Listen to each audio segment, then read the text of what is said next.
बोले वामन भगवान की जय हो। बलि के दरवाजे पर आकर के भिक्षा के लिए महाराज खड़े हो गए। जो ही बलि ने ब्राह्मण को देखा, दौड़ करके दरवाजे पर आकर के स्वागत करने लगा। स्वागतम ते नमस्तुभ्यं ब्रह्मं किं करवामते ब्रह्मर्षीणां तपः साक्षात् मन्ये त्वार्य बपुर्धरम्। बलि आकर के स्वागत करता है। स्वागतम भो ते मनु नमस्तुभ्यं ब्रह्मं किं करवामते। हे ब्राह्मण देव, आपका स्वागत है, स्वागत है, कोटि स्वागत है। आपको बताइए क्या चाहिए। आपको देख करके ऐसा मन में आ रहा है कि मैं सब कुछ तुम्हें दे दूं। कांचनम गुणवधाम नष्टम तथान्यपे मुखपाभिप्रकन्या ग्रामान समृद्धान स्फुलिगान गजान्वा रथा स्वथाहं तमसं प्रतीक्षा। गाय चाहिए तो गाय दे दूं, हजारों लाखों। धन चाहिए तो धन दे दूं, गांव चाहिए तो गांव दे दूं, हाथी चाहिए तो हाथी दे दूं। यदि विवाह की इच्छा हो तो ब्राह्मण कन्या से तुम्हारा विवाह करा दें और दाइज में बहुत सारी संपत्ति प्रदान कर दें। बताइए क्या चाहिए तुम्हें। वामन भगवान ने कहा, बलि जैसा मैंने सुना था वैसा ही तू देने वाला है, दानी। यदि किसी से मुंह मांगी वस्तु लेनी हो तो महाराज वाके पूर्वजों की बड़ाई शुरू कर। जब पूर्वजों की बड़ाई होगी ना तो अपने आप और देने का मन हो जाएगा। वामन भगवान ने कहा, बलि तू ठीक अपने पूर्वजों की भांति दानी है। तेरे पिता विरोचन वो भी बहुत बड़े दानी थे। तेरे बाबा प्रहलाद वो भी दानी थे, उनसे भी मैं दान लेकर के गया। तुम्हारे परबाबा हिरण्यकश्यपु वो भी बहुत दानी थे। तुम्हारे पर बाबा कश्यप जी महाराज, मैं उनसे भी दान लेकर के गया हूं। जो तू बोल रहा है ठीक अपने पूर्वजों की भाषा बोल रहा है। तेरे बाबा पर बाबा दानी थे, वैसे ही तू भी दानी। जो ही बलि ने अपने पूर्वजों का नाम सुना, विचार करने लगा, ये दिखने में तो बहुत छोटा सा दिखाई दे रहा है लेकिन है बहुत बड़ा आयुवान। जो बाबा पर बाबा तक को जानता है। मुझे लगता है तपस्या करते करते करते करते ये घिस गया है, इसलिए छोटा सा रह गया है, केवल बाबा ने बोला। बलि ने जो ही पूर्वजों का नाम सुना और सुनते ही कहने लगा, पूर्वजों ने क्या दान दिया। पूर्वजों ने क्या दान दिया जो आज भी तुम दान लेने के लिए इधर उधर भटक रहे हो। दान तो आज मैं तुम्हें दूंगा, अब किसी दरवाजे पर जाने की जरूरत नहीं पड़ेगी। मेरे यहाँ कोई एक बार दान लेने आ जाता है वो फिर भिखारी नहीं रहता है, वो दानी हो जाता है। मांगिए तो सही, क्या चाहिए मांग करके तो देखो क्या दिया पूर्वजों ने, जो आज भी तुम भिखारी ही बने रहे। आज मैं तुम्हें दूंगा, जो तुम मांगोगे वही। यहाँ तक सारी संपत्ति मैं तुम्हें दे सकता हूँ, मांगो तो सही। वामन भगवान ने कहा, बलि मेरे इच्छा अनुसार तू देगा। बोले हाँ, आप जो मांगोगे। बोले मुझे विश्वास नहीं। कैसे विश्वास होगा। बोले 3 बार तिरवाचा भर करके कहो कि मैं जो मांगूंगा वही दोगे। 3 बार बोल करके तिरवाचा भर करके तो मुझे विश्वास होगा। बलि ने कहा, आप जो मांगोगे वही दूंगा, दूंगा और दूंगा। जो ही तिरवाचा भर करके महाराज बलि ने शपथ ली। वामन भगवान कहने लगे, बलि मेरी इच्छा के अनुसार ये तू देना चाहता है तो मुझे 3 पग भी दे। बलि ने माथा ठोका, बातें कर रहा था तो पर बाबा तक की बातें कर रहा था। और जब मांगने की बारी आई तो एक छोटे से बच्चे जैसी भी बुद्धि नहीं है, 5 वर्ष के बच्चे की जैसी बुद्धि। जैसा तू दिखने में दिखाई दे रहा है, छोटा सा, वैसे ही बुद्धि से भी छोटा है। बच्चे जैसी भी बुद्धि नहीं है। भाई छोटे से बच्चे से आप कहोगे बेटा मांग ले, तो क्या मांगेगा? टॉफी या चॉकलेट, इससे ज्यादा नहीं मांगेगा। तुम्हारी भी बुद्धि छोटे बच्चे जैसी ही है। जैसे तुम दिखने में छोटे हो, वैसे बुद्धि से भी छोटे हो। मांगने की बारी आई तो क्या मांगा? 3 पद की। अरे कल्प वृक्ष के नीचे खड़े हो, खुल करके मांगो। गलती हो गई कोई बात नहीं है, दोबारा सोच विचार करके मांग लो। वामन भगवान ने कहा नहीं बलि, मैं केवल 3 पग पृथ्वी की याचना करता हूँ। 3 पग पृथ्वी चाहिए। मैं बहुत संतोषी ब्राह्मण हूँ, मुझे ज्यादा भूमि की जरूरत ही नहीं है। केवल पैर रख करके खड़ा होकर के मैं अपने भगवान का ध्यान कर सकूं, बस इतनी भूमि चाहिए। बलि ने बहुत प्रयास किया कि शायद भगवान कुछ और मांग लें, लेकिन वामन भगवान ने कहा नहीं बलि, मैंने एक बार कह दिया वही मैं कहता। बलि ने कहा ठीक है, तुम नहीं लेना चाहते हो, लेकिन मेरी इच्छा है देने की। मैं तुम्हें देना चाहता हूं कि ज्यादा से ज्यादा भूमि आपके पास में पहुंच जाए। तुम्हें लेने में तो कोई लज्जा नहीं आ रही है, लेकिन मुझे देने में तो आ रही है। लोग इतिहास उठा करके पढ़ेंगे, इतने बड़े दानी बलि ने और ब्राह्मण को क्या दान दिया? 3 पग पृथ्वी। कम से कम मेरे नाम को तो विचार कर लो, केवल मेरे ऊपर तो दया करो। वामन भगवान ने कुछ नहीं बलि, मैं 3 पग पृथ्वी ही दूंगा, या देना हो तो दे दो, नहीं तो जा। बलि ने विचार किया कोई बात नहीं है, हमारे यहाँ एक ऐसा राक्षस है जिसका 1 योजन लंबा पैर है। 1 योजन, और 1 योजन में शायद 4 कोस होते हैं। 12 कोस जमीन पहुंच जाएगी 3 डग में, क्योंकि एक योजन का है। 3 पैर मांगे हैं तो 3 योजन हो जाएगी, 12 कोस। कोई बात नहीं है, मैं अपने राक्षस जो 1 योजन लंबा पैर है उससे नाप करके दिलवा देता हूं। वामन भगवान ने कहा नहीं बलि, वो 3 पग पृथ्वी में अपने पैर से नाप करके लूंगा। पदानि त्रीणि दैत्येन्द्र संमितानि पदा ममा, वो भी 3 पग पृथ्वी में अपने पैर से नाप करके लूंगा, किसी और के से नहीं। बलि ने माथा ठोका, कैसे ब्राह्मण से आज पाला पड़ा। पूरा शरीर वामन अंगुल का है, और पैर कितना बड़ा होगा हमारा? इतना बड़ा शरीर है जिससे सबसे छोटे हाथ और पैर होते हैं, तो वामन भगवान का कितना बड़ा पैर होगा? ज्यादा से ज्यादा 1 या 1.25 अंगुल का। बलि ने कहा कोई बात नहीं है, अब जैसा ब्राह्मण चाहते हैं। पत्नी विंध्यावली देवी को बुलाया, और जो विंध्यावली आई, शुक्राचार्य जी महाराज को पता चल गया। आकर के खड़े होकर के और बलि से कहने लगे, बलि ये सवेरोचने साक्षात भगवान विष्णु रव्यया कश्यपादतिर्जातो देवानां कार्य साधक। इस विरोचने साक्षात भगवान विष्णु रव्यया। हे विरोचन पुत्र बलि, 3 पग पृथ्वी दान मत कर देना।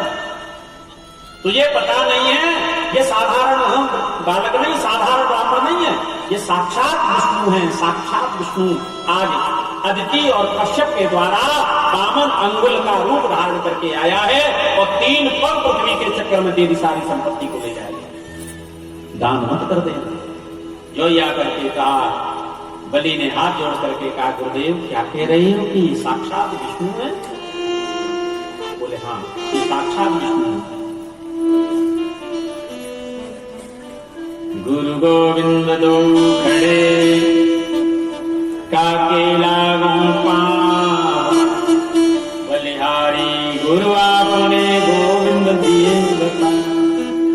बलिहारी गुरु, बार बार बलिहार हूं, बार बार बलिहारी, जो आपने आज मुझे परिचय करा दिया, साक्षात गोविंद का दर्शन करा दिया। अब आप ही कह रहे हैं कि ये भगवान विष्णु हैं, और भगवान विष्णु ही जब मेरे यहां मांगने आए हैं तो मैं भला क्यों मना करूं? अब तो और जिद करके दूंगा, हट करके दूंगा। शुक्राचार्य महाराज ने बहुत मना किया, बलि 3 पग पृथ्वी संकल्प मत कर देना, तेरी सारी संपत्ति ले जाएगा। ये भगवान है, विष्णु है, चलिया है। इसने ही और राक्ष को मारा, इसी ने हिरण्यकश्यप को मारा, इसी ने मोहिनी रूप धारण किया था। ये बहुत बड़ा छलिया है, दान मत कर देना। लेकिन बलि ने कह दिया, गुरुदेव अब आप कह रहे हैं कि ये भगवान हैं, और जब भगवान मेरे यहाँ आए हैं तब तो मैं अब मना करूंगा ही नहीं, अब तो खाली हाथ इनको लौटाऊंगा ही नहीं। जब भगवान ही मेरे यहाँ मांगने आ गए हैं, मंगिता बन करके आ गए हैं, तो अब तो और खुशी होकर के मुझे देना चाहिए, खुश होकर के अर्पण करना चाहिए। अच्छा मेरी बात नहीं मानता, मैं तेरा गुरु हूँ। बलि ने महाराज संबंध विच्छेदन कर दिए, आप मेरे गुरु नहीं हो सकते हो। जो भगवान को देने के लिए ही मना कर रहे हो, भगवान को अर्पण करने के लिए मना कर रहे हो, तो आप कैसे गुरु? संबंध विच्छेदन कर दिया, गुरु जी को एक पर बढ़ा कर विंध्यावली को बुलाया, देवी जल लेकर के आओ संकल्प करेंगे। फिर भी महाराज शिष्य नहीं मान रहा है। गुरु जी एक तरफ खड़े हो गए, सागर लेकर के पत्नी विंध्यावली आई, महाराज शुक्राचार्य जी छोटा सा रूप धारण करके सागर की कोंटली में बैठ गए। देखें जल जाएगा नहीं तो संकल्प कैसे कर लेगा बामन। छोटा सा रूप धारण करके बैठ गए। अब हमारा सागर पूरा टेढ़ा कर दिया, लेकिन जल नहीं निकल रहा है। बलि विचार करने लगा, जल क्यों नहीं निकल रहा, जल तो भरा हुआ है सागर में। वामन भगवान ने सारा कर दिया, जमीन पर कुसा पड़ी थी, उठा करके महाराज सागर की कोटली में डाली और जय महाराज अंदर डाली। आंख लगा के शुक्राचार्य जी बैठे हुए थे, सीधी आंख में जाकर के गोविंदाय नमो चटपटा करके बाहर भले आदमी तेरे चक्कर में तो मेरी एक आंख ही चली गई। वामन भगवान ने कहा, भक्त और भगवान के बीच में पड़ोगे तो अभी तो आंख गई है, तुम ही जा सकते हो। भक्त और भगवान के बीच में कभी नहीं पड़ना चाहिए। जो दे रहा है महाराज उसे देने दो, और जो नहीं दे रहा है उसे मत देने दो।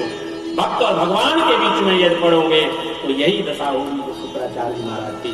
जो देने वाला दे रहा है तो देने दो, तुम क्यों बीच में महाराज गड़बड़ कर रहे हो।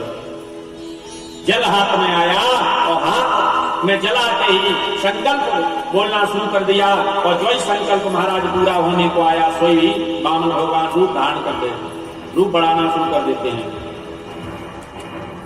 त्रिविक्रम रूप धारण महाराज करने लगे। तद्वामनं रूपमधर्तदाद्भुतं हरेरनन्तस्य गुणत्रयात्मकं भूखं दिशो दौर्विवरापयोदस् यस्तिर्हिनर्देवारिषयो यदासतो। धीरे धीरे रूप बढ़ाना शुरू कर दिया महाराज। रूप बढ़ाते बढ़ाते बढ़ाते त्रिविक्रम रूप धारण कर लिया। बोल त्रिविक्रम भगवान जय हो। त्रिविक्रम रूप धारण करके भूभुवा स्वः महा जन तप सत्य सातों लोकों से ऊपर ब्रह्मलोक में चरण पहुंचा दिया। नारायण भगवान का चरण जो ब्रह्मा जी ने देखा, अपने कमंडलू में से जल लिया और जल लेकर के चरण धो करके अपने कमंडलू में रख लिया। वही भगवान का चरणों रख और गंगा जी बनी है। बोली गंगा मैया जय हो। एक पैर में पृथ्वी लोक को नाप लिया और दूसरे पैर से आकाश लोक को नाप लिया। वामन भगवान ने कहा, बलि तीसरा पैर कहां रखूं? बलि अब ऐसे देगा। बलि की ये कन्या थी। जब वामन भगवान को देखा तो देखते ही मोहित होने लगी। ऐसा बालक यदि मुझे मिल जाए तो मैं उसको स्तनपान कराऊंगा। स्तनपान कराने का मुझे सौभाग्य ऐसे बालक को मिल जाए। भगवान ने तथास्तु कह दिया, मैं नहीं मानता। जो ही त्रिविक्रम रूप धारण किया भगवान ने, कहने लगी इसे मैं स्तनपान कराऊंगी, मैं तो दूध के साथ साथ विष पान करा दूंगी। भगवान ने कह दिया तथास्तु। वही बलि की कन्या जाकर के ब्रजमंडल में पूतना बनी है, जिसे दूध और विष दोनों पिलाने का सौभाग्य प्राप्त हुआ। अब बलि घबरा रहा है। नाग पांच में बांध करके महाराज बलि को डाल दिया। प्रहलाद जी आए और आकर के प्रार्थना करने लगे, प्रभु ये मेरा पौत्र है, आपने बांध के डाल दिया है। वामन भगवान ने कहा, प्रहलाद 3 पग पृथ्वी का इसने संकल्प किया है। एक पैर में मैंने पृथ्वी लोक ले लिया, दूसरे पैर में आकाश लोक नाप लिया, अब तीसरा पैर बाकी है, कहां रखूं? प्रहलाद जी ने कहा, प्रभु ये बताइए शासन बड़ा होता है या शासक बड़ा होता है? माने राजा बड़ा होता है या राज्य बड़ा होता है? भगवान ने कहा, राज्य का क्या बड़ा होता है? बड़ा तो राजा होता है, जो इतने बड़े राज्य पर एक छत्र राजा राज्य करता है। बोले राजा बड़ा होता है तो इसने अकेले ही राज्य किया है। अपना तीसरा चरण इसके शरीर पर रख दो, शरीर को नाप लो। प्रहलाद के कहने से वामन भगवान ने अपना तीसरा चरण बलि के सर पे धारण कर दिया। बोलिए वामन भगवान की जय हो। भक्तवत्सल भगवान की जय हो। आज सब लोग दर्शन कर रहे हैं, जय जयकार कर रहे हैं। धन्य है परमात्मा, धन्य है बलि के लिए जो कि आज अपना सर्वस्व भगवान को अर्पण कर चुका है, सब कुछ अर्पण कर दिया। जय जयकार होने लगी। वामन भगवान ने कहा, बलि मैं तेरी इस भावना से प्रसन्न हूं, तू वरदान मांग ले। बलि ने कहा, कैसी बात करते हो, आप खुद मांगने के लिए मेरे दरवाजे पर आए, खुद भिखमंगे बन करके आए और मुझसे कह रहे हैं तू मांग ले। नहीं, मैं मांगने वालों पर मांगता नहीं। बहुत प्रयास किया लेकिन बलि ने मना कर दिया।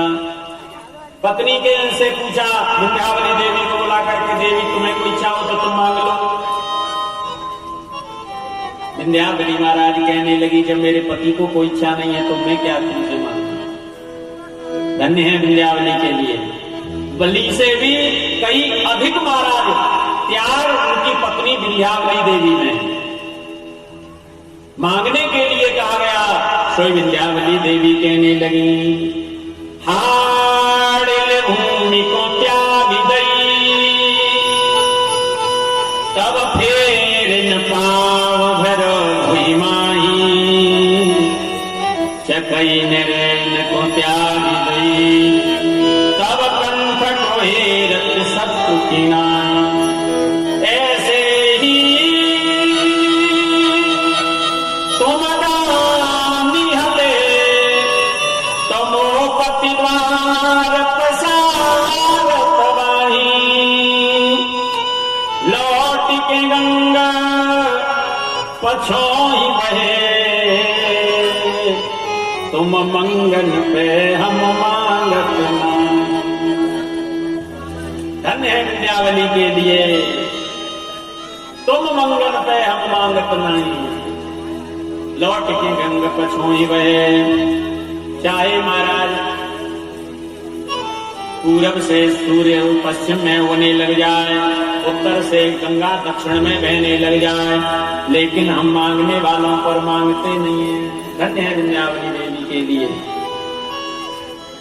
भगवान देना चाहते हैं लेकिन बलि कुछ लेना नहीं चाहता है, क्योंकि मैं तो देने वाला हूं, और देने वाला जो होता है महाराज वो लेने की कभी भावना नहीं रखता है, कभी लेने की इच्छा नहीं रखता है।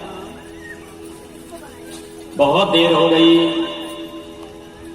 भगवान ने प्रयास किया बलि कुछ मांग ले, लेकिन बलि कुछ नहीं मांगता है। थोड़ी देर हो गई तो बलि ने ही कहा, महाराज तुम्हें कुछ दिखाई दे रहा हो तो तुम मांग सकते हो। भगवान ने कहा, मैं मांग लूं? बोले हाँ मांग लो। बोले तो मैं यही मांग रहा हूं कि तू वरदान मांग लो। अब तो बलि महाराज बातों में फंस गया। बलि ने कहा, ठीक है तुम कहते हो तो मैं मांग रहा हूं कि जिस महल में रहूं, जिस महल के अंदर रहूं, उस महल